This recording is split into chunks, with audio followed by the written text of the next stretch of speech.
menghadiri seseorang dalam keadaan sakaratul maut ataupun dari penghujung usianya, hendaknya kita ini tunjukkan kepada orang tersebut kebaikan-kebaikan yang pernah dilakukannya di dunia. Supaya apa? Supaya mendapatkan hadis seperti ini. Ketika kita dengarkan kepada hamba tersebut kebaikan yang pernah dilakukan, bahwa banyak sekali pahala yang nantinya engkau dapatkan, maka secara otomatis pula seorang hamba itu pasti akan suka dengan datangnya kematian. Lain sebaliknya, kalau kita menghadiri seseorang yang dalam keadaan sakaratul maut, tapi kita takut-takuti dengan nanti adanya kematian, dengan kemaksiatan yang pernah dirinya lakukan, maka hamba tersebut nantinya pun juga tidak ingin datangnya kematian, sehingga termasuk daripada hadis yang disampaikan oleh Rasulullah SAW di dalam hadis ini. Bahkan dijelaskan di sini, para nabi dan juga para rasul pun juga ditunjukkan oleh Allah Subhanahu wa taala tempat-tempatnya ketika mereka semua menjelang wafat, dan bahkan mereka bukan hanya ditunjukkan oleh Allah Subhanahu wa taala, tetapi diberikan pilihan oleh Allah Subhanahu wa taala.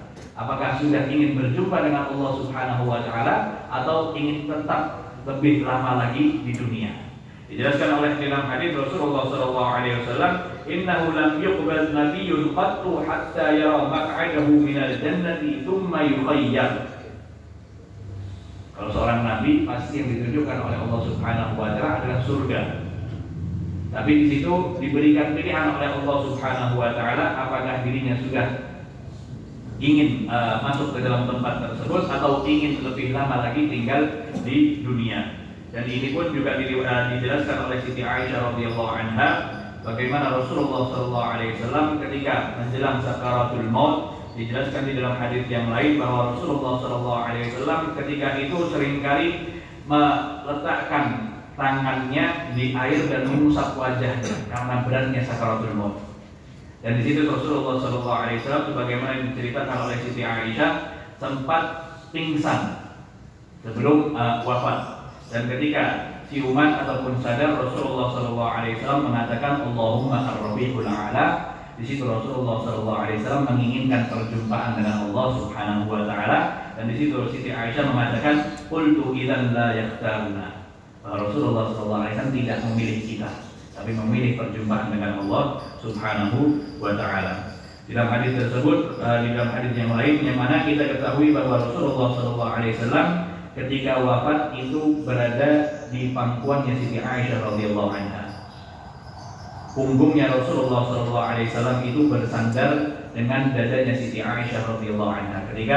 Sehingga akhir wafatnya Rasulullah SAW banyak sekali riwayat yang mana diriwayatkan oleh Siti Aisyah radhiyallahu anha. Dari beliau menggunakan siwak, dan juga dari beliau ketika diberikan pilihan oleh Allah Subhanahu wa taala, dan ketika beliau pun ataupun nyawa beliau pun diangkat oleh Allah Subhanahu wa taala. Dijelaskan di situ bahwa Rasulullah SAW memandang ke atas mengatakan Allahumma ar-rafiqul a'la, Allahumma ar-rafiqil a'la, dan ketika itu menunjukkan tangannya ke atas, dan ketika ruhnya diambil oleh Allah Subhanahu wa taala, tangannya terjatuh. Itu diriwayatkan oleh Siti Aisyah radhiyallahu anha.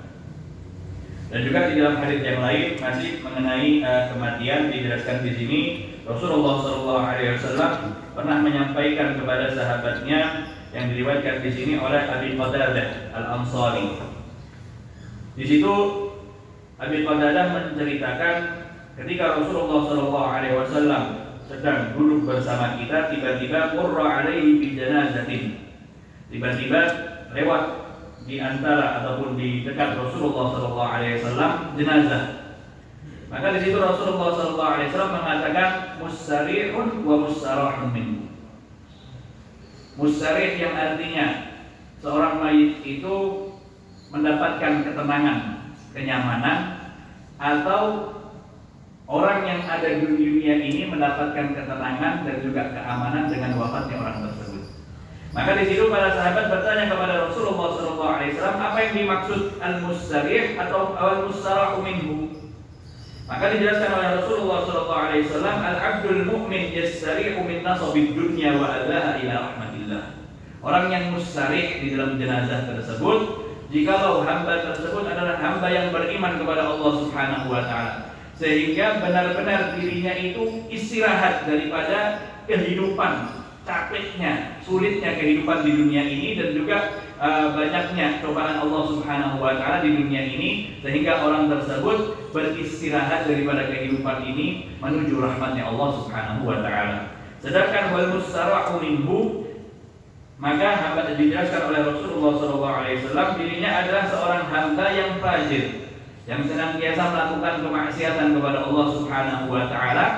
Maka siapa yang beristirahat ataupun yang tenang dengan wafatnya hamba tersebut, yaitu hamba-hamba Allah Subhanahu wa taala yang masih tinggal ataupun hidup di dunia ini. Dijelaskan oleh Rasulullah SAW, yastari'u minhu al-ibad. Setiap hamba, setiap makhluk, dijelaskan oleh Rasulullah SAW, bahkan tempat itu tenang, beristirahat. Karena apa? Karena hamba yang fajir ini, yang senantiasa melakukan kemaksiatan, sudah dicabut nyawanya oleh Allah Subhanahu wa taala. Sehingga dijelaskan di sini bahwa setiap jenazah dirinya mendapatkan ketenangan daripada Allah Subhanahu wa taala, ataupun orang yang ditinggalkan mendapatkan ketenangan daripada jenazah tersebut. Dan juga dijelaskan di sini pula bahwa Rasulullah SAW menyampaikan, nanti seorang mayit itu akan mengikuti mayit tersebut ada 3 hal. Yang pertama keluarganya, hartanya, dan juga amalnya. Tapi yang akan tersisa ataupun yang dibawa oleh mayit tersebut di dalam alam kuburnya hanya 1, yaitu amalnya.